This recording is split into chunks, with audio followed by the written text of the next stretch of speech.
Muy buenas tardes. Vamos a hablar hoy del caso que nos concierne, que es el caso Nuri Caprimán y otros dirigentes, miembros y activistas del pueblo indígena mapuche versus el Estado de Chile. Los hechos fueron los siguientes. En un contexto de conflicto social entre los pueblos indígenas mapuches y el Estado de Chile, ocurrieron los hechos que produjo el procesamiento penal de las víctimas en el presente caso, a saber. El incendio ocurrió el 12 de diciembre del 2001 en predio forestal Nancauye y la casa del administrador del predio, por el cual resultaron absueltos los Loncos segundo Anicento Morín Caprimán y Pascual Pion Cailán. Hechos de amenazas de quemar el predio de San Gregorio ocurrido durante el año 2001, por los cuales fue condenado el Longo segundo Aniciano Norín Casimán. C. El incendio ocurrido el 16 de diciembre del 2001 en el predio forestal de San Gregorio, por el cual resultaron absueltos los Congos segundos sarmientos Surimán, Canimán, Pascual Churión y Aliono. C. Hechos de amenazas de incendio del predio Maucau ocurridos durante el año 2001, por los cuales fue condenado el Congo Pascual Churión y el incendio ocurrió el 19 de diciembre del 2001 en fondos Polunco y Pedico, propiedad de la empresa forestal Mininco S.A., por el cual fueron condenados Juan Patricio Mareiro Saravia, Florencio Jaime Moreno Saravia, José Bencio Ugeo, María Ancinao, Juan Siriaco, Michaeloen Silicán y Patricia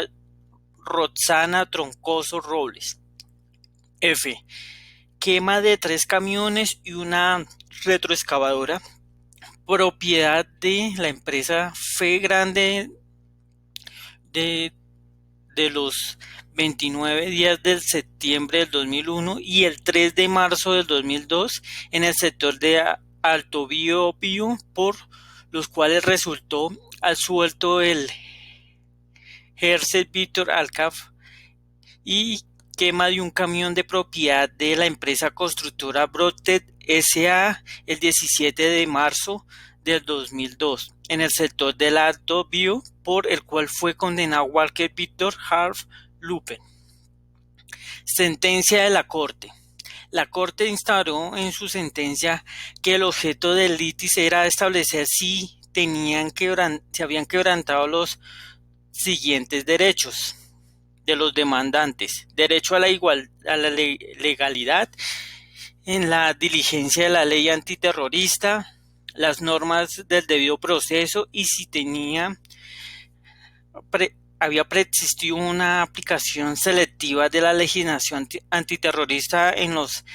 detrimentos de los miembros del pueblo mapuche y en concluyente si se estaba discriminando los reclamos de la étnica mapuche. En cuanto a este último, la Corte instauró que se tenía dado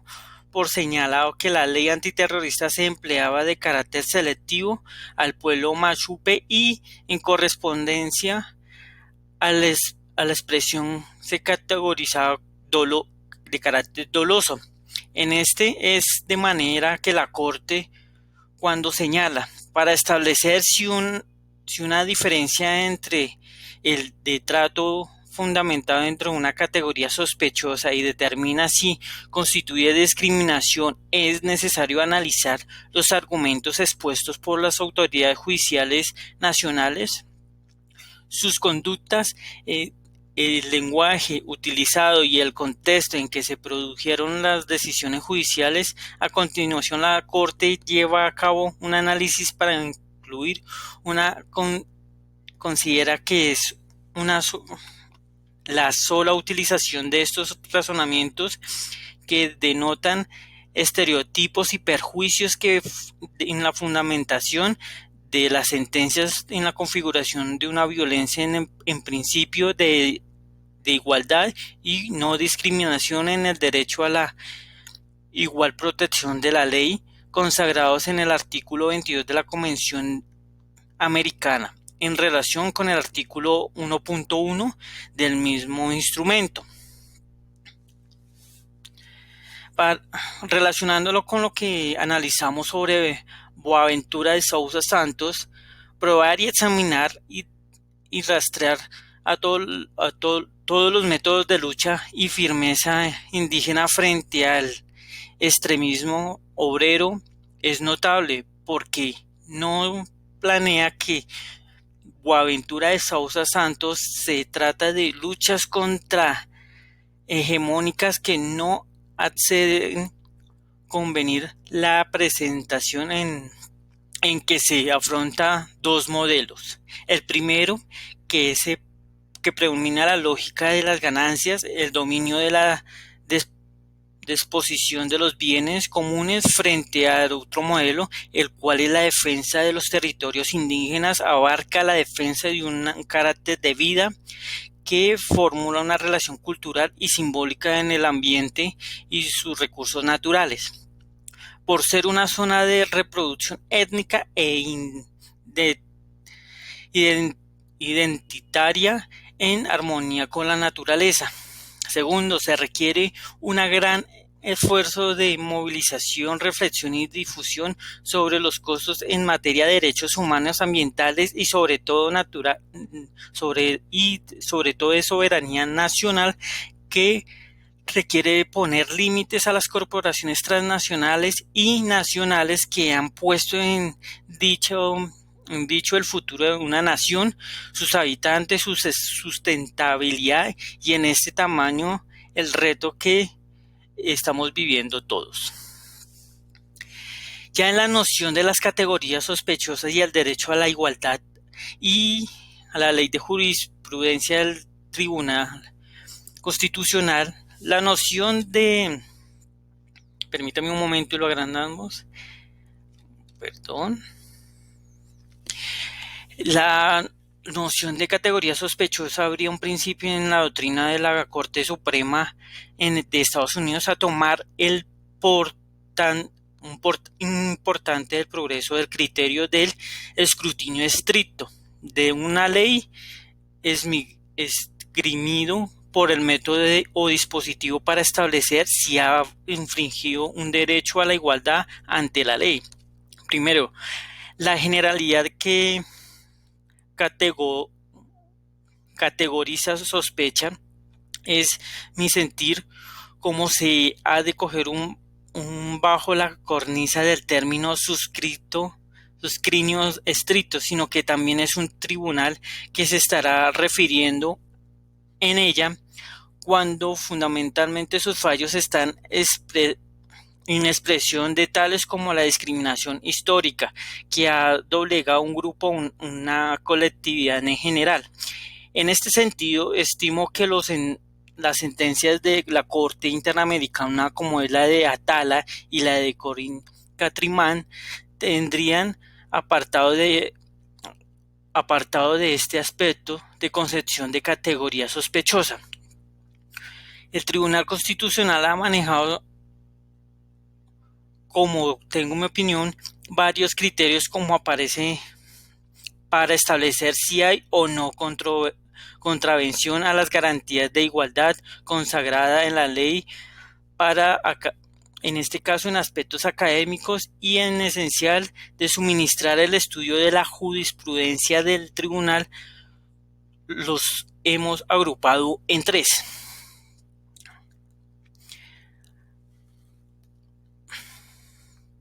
Falta de arbitrariedad, que se trate por igual los contextos similares y que no se quebrante el principio del razonamiento, proporcionalidad ni el fin de legitimidad de la norma. Segundo, así también el Tribunal Constitucional no ha manejado la expresión categoría sospechosa como un componente de exegénesis o interpretación de la ley que podría ultimar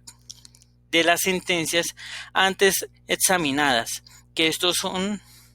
la noción, y si bien no aparece en una aprobación mayoritaria de un tribunal, ha estado admitido en una cifra significativa en varios ministros en el transcurso del caso que estamos tratando. Por esto, no convendría ser tratado como un tema trivial dentro de la doctrina constitucional en Chile, ya que podría llegar a reconciliar en algún instante o en valor de un caso determinado la implicidad o inconstitucionalidad en el fundamento del voto de la mayoría. También hay un cuestionamiento y desconfianza la noción de categoría sospechosa, si bien nos muestra que el acuerdo que hay en grupos ha sufrido segregación por periodos históricos muy explícitos. Esto los reconoce en el género o en un grupo, no lo reconoce en un género o un grupo en especial, ya que en este sentido hay que discernir para establecer si hay discriminación y correspondencia para ser más estricto en el caso que haya alguna violación de discriminación por su grupo étnico o racial. Los casos de discriminación corresponden a ser resueltos en un caso en un tiempo preciso, tomando respecto a todos los elementos asistidos en la causa para establecer si hay arbitrariedad o no. La diferencia se lleva a cabo para acabar con lo que me inquieta de la generalidad de carácter solo es la justicia que se logre realizar en el caso determinado, sino que asimismo hace garantía a las generaciones públicas de la discriminación, ya que sea por sexo, o sea, por la edad, la raza o la conducta sexual que se tenga ocupación en el paso o en las cuales o no tienen culpa alguna este tipo de grupos o grupos minoritarios.